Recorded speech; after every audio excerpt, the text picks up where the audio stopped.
Hello friends, welcome back to my new blog. मैं अनुराधा शर्मा। कैसे हैं आप सब लोग? तो मैं भी बहुत ठीक हूँ।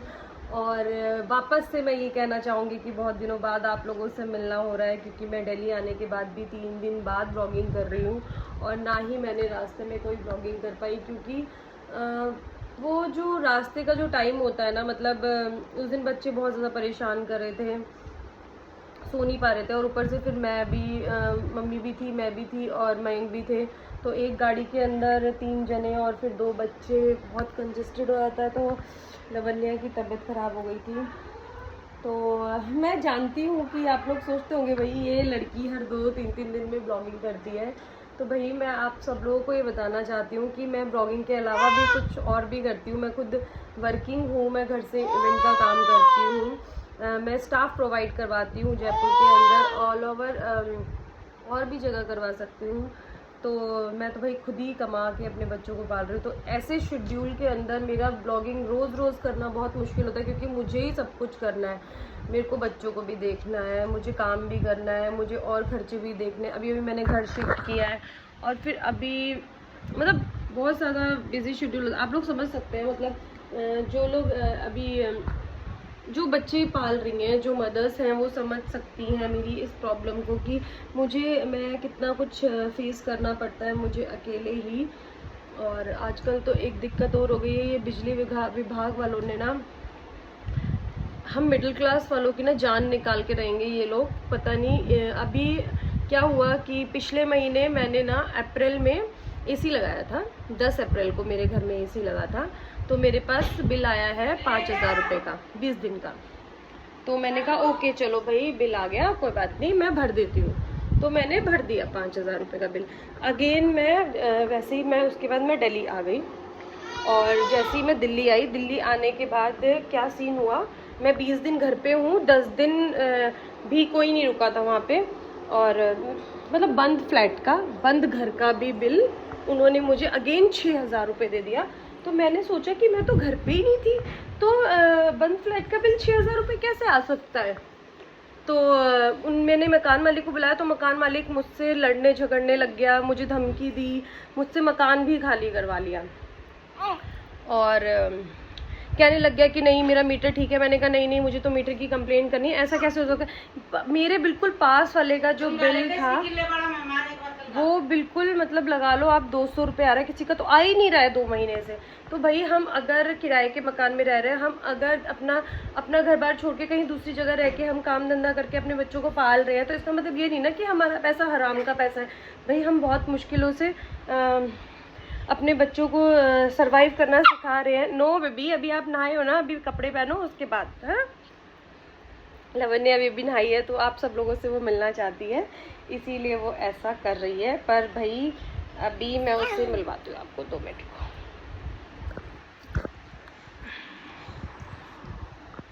ये देखो, ये रही लवन्या। हाथ बाहर निकालो, हाथ बाहर निकालो। ये रही लवन्या और ये रही लियाना तो नहा के कपड़े भी पहन लिए हैं, है ना। तो अभी बच्चों के बारे में तो मैं आपको बाद में बताऊंगी। तो मैं आपको पहले अपना ये इंसिडेंट बताना चाहती हूँ। हाँ बेबी, क्या हुआ? नहीं रोते नहीं है। तो भाई बहुत लड़ाई झगड़ा हुआ। मैंने आखिरकार बिजली दफ्तर में ना मैंने रिपोर्ट डाली दी, बट उसके बाद भी अभी 5-6 दिनों की कुछ नहीं हुआ। अगेन मैं सिर्फ 10 दिन, मतलब मैं, मेरी मम्मी, मेरी बुआ जी, हम लोग यहाँ से बच्चों के बर्थडे के लिए 10 जून को निकले थे। 10 जून को हम लोग यहाँ से निकले थे। मेरे पास सारा रिकॉर्ड है, रिकॉर्डिंग्स है। और 20 जून को मैंने वो घर खाली कर दिया। अगेन 20 दिन का बिल मेरे पास आ रहा है 6,000 रुपये। तो भाई हम लोग गरीब लोग हैं, ये बिजली विभाग वाले क्या कर रहे हैं भाई, प्राइवेट बिजली हो गई है। तो प्लीज़ मैं आप लोगों को बोलना चाहूँगी कि जिसके साथ ऐसा हो रहा है कमेंट कीजिए, मुझे बताइए। मैं भी आपको बताती हूँ कुछ इन सब चीज़ों पे ना एक मुद्दा उठाना पड़ेगा, क्योंकि भाई हम गरीब लोग कैसे ये सब करेंगे, हम मिडिल क्लास फैमिलीज़ हम कैसे ये सब, इतने अगर 12-12, 15-15 हज़ार रुपये बिल आएगा तो हम अपने बच्चों की परवरिश कैसे करेंगे, कैसे उनको खिलाएंगे, कैसे उनको पढ़ाएंगे, कैसे सब कुछ करेंगे। तो ये चीज़ गलत है। अगर आप लोगों के भी साथ ऐसा हो रहा है तो प्लीज़ सिर्फ बिल भर के घर में मत बैठिए, आप लोग भी एक्शन लीजिए इस चीज़ पे।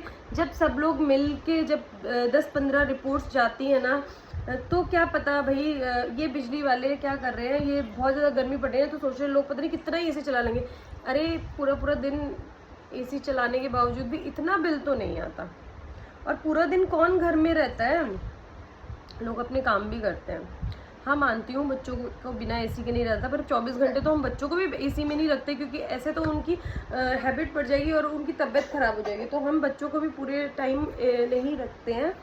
तो मैं मिलती हूँ आपको अपने नेक्स्ट ब्लॉग में। अभी लवन्या को पहले रेडी कर लूँ, फिर मैं आगे ब्लॉगिंग करूँगी। मेरे को इस मुद्दे पे आप लोगों से बात करनी थी, इसीलिए मैं आप लोगों के पास आई थी। तो प्लीज़ मेरी वीडियो को ज़्यादा से ज़्यादा शेयर कीजिए, ताकि ये बात हर किसी को पता चले कि भाई जैसे मेरे घर में 12,000 रुपये बिल आया है, अगेन दिल्ली के अंदर भी मेरी मम्मी का 20 दिन का आया है 10,500 रुपये बिल, और ऑटोमेटिकली ना उन्होंने मेरे फ़ोन से काट भी लिया। तो ये गलत है, ये गलत है। देखो हमने जो चीज़ जायज़, जो चीज़ हमने यूज़ की है, उस जायज़ चीज़ का पैसा हम देंगे।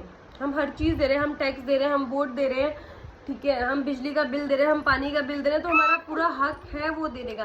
पर अननेसेसरी चीज़ें देने का हमारा हक नहीं है, क्योंकि अगर कोई चीज़ हमें ओवरलोड लग रही है, जहाँ पे हमारा बिल आ रहा है, जहाँ पे मेरा स्टार्टिंग में बिल आता था 500 रुपये, 600 रुपये, 700 रुपये, 800, एकदम से वो बिल 5,000 का हो गया, एकदम से। तो इसीलिए मुझे लगा कि भाई कुछ तो घोटाला। ऊपर से फिर मकान मालिक मुझसे लड़ाई कर रहा है, वो ना कंप्लेंट देने जाने के लिए रेडी नहीं है। तो मुझे कहीं ना कहीं लगा कि कुछ तो है। अब देखो पता चलेगा जब मेरे मीटर की चेकिंग होगी। मैंने एप्लीकेशन तो दे रखी है, मैंने मकान मालिक को तो साफ बोल दिया भाई मेरे पास इतने हराम के पैसे नहीं है, आप मेरी कहीं पे भी कंप्लेन कर दीजिए भैया, मैं आपका बिजली का बिल जब भी भरूंगी जब मेरा मीटर चेक हो जाएगा। अब जब मीटर चेक होगा मैं जब बिजली का बिल भरूंगी, पर पता नहीं, क्या पता मीटर भी अच्छे से चेक होगा कि नहीं होगा, क्या पता बिजली विभाग वाले ये बोलते नहीं मीटर तो ठीक है, आपका 15,000 का बिल भरो। तो ये तो भाई बहुत गलत है भाई।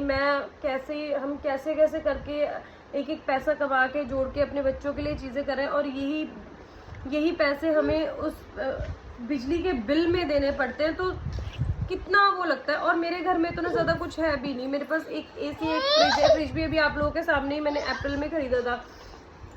तो इतना बिल कैसे आ सकता है आप ही बताइए। एक एसी और एक फ्रिज का बिल इतना आता है क्या? आप लोग मुझे कमेंट करके बताइए। मेरी वीडियो ज़्यादा से ज़्यादा शेयर कीजिए, मुझे फॉलो कीजिए, मुझे सब्सक्राइब कीजिए, और ऐसे ही मैं आप लोगों के साथ ऐसे ही मुद्दों में बात करती रहूँगी। और लवन्या लियाना को अभी मिलवाती हूँ आपको थोड़ी देर में। Bye bye.